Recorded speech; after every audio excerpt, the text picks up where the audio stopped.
đang mưa các bạn. Đó, các bạn thấy chưa? Thấy nước chảy chưa?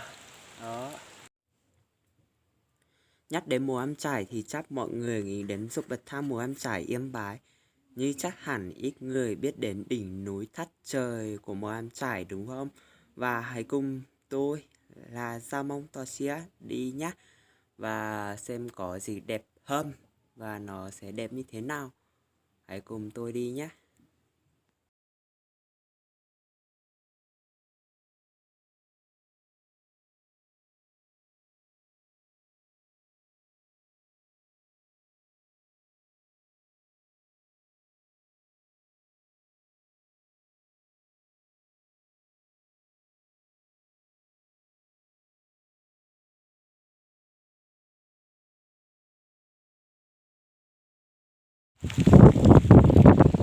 Đây nhá mọi người, trời rất là mưa.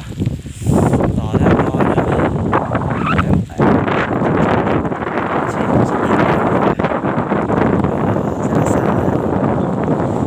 Rất là mưa nữa, mọi người cùng mình đi nhé.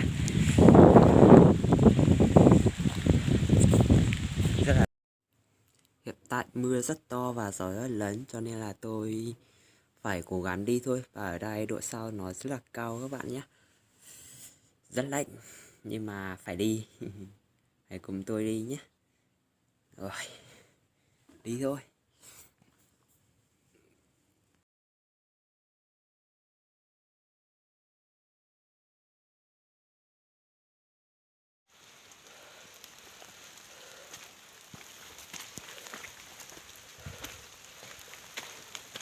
Rất mưa các bạn.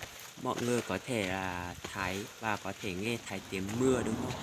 Và tiếng sấm sét đổ ùm. Rất sợ các bạn. Mọi người có thể thấy và có thể thấy những chiếc bông hoa đỏ xinh đẹp ở đây. Và ở lìa hai bên đường mà tôi đang đi. Và hãy cùng đi xem ở trên có nhiều hoa như dự đoán tôi hay không. Vào năm nay là mùng 2 tháng 9 là nó nở hoa, cho nên là tôi phải đi chơi và tôi phải đi xem nó nở hoa đẹp thế nào, có đẹp như trước kia hay không. Và tôi lên đến trên này tuy rất lạnh rất mưa nhưng mà tôi vẫn hết sức để làm clip này để cho các con cháu sau này của tôi có thể xem lại. Hiện tại tôi đã sắp đến nơi rồi, hãy cùng tôi đi nhé. Và ở đây là có những vách đá. Và tôi ở đây tôi đã thấy nhìn rất nhiều bông hoa ở trên đó rồi. Hãy cùng tôi đi nào. Tại trời thời tiết đang rất là mưa. Mọi người có thể thấy một loạt hoa ở đây lên đến tận trên kia, trên đồi kia. Đó, hoa rất nhiều.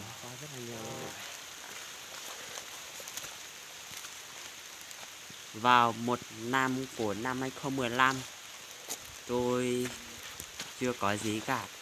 Trong tay thì chỉ mang những thứ dụng cụ như là con chim này, đó, các thứ thôi, mang lên trên này chơi. Nhưng mà không ngờ rằng thời lúc đó là rất nhỏ, nhưng mà lại thích một mình lên trên này chơi. Và rồi lớn dần cũng mua được ít nhiều thứ, ít thôi. Đó, và cũng đã dùng chiếc điện thoại của mình nhỏ xíu của mình quay lại cảnh nơi đây.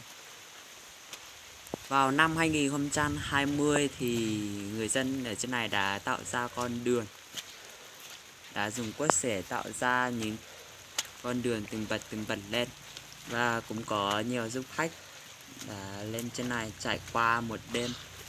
Thật sự ở trên này rất là đẹp, nhưng mà tôi không thể là lên đến chân đỉnh nữa. Tôi phải dừng nửa đỉnh ở tại đây. Và bởi vì ở trên nơi này đi một mình như tôi thì không giống như là ban ngày nắng nóng đâu. Trên này sương mù rất nhiều.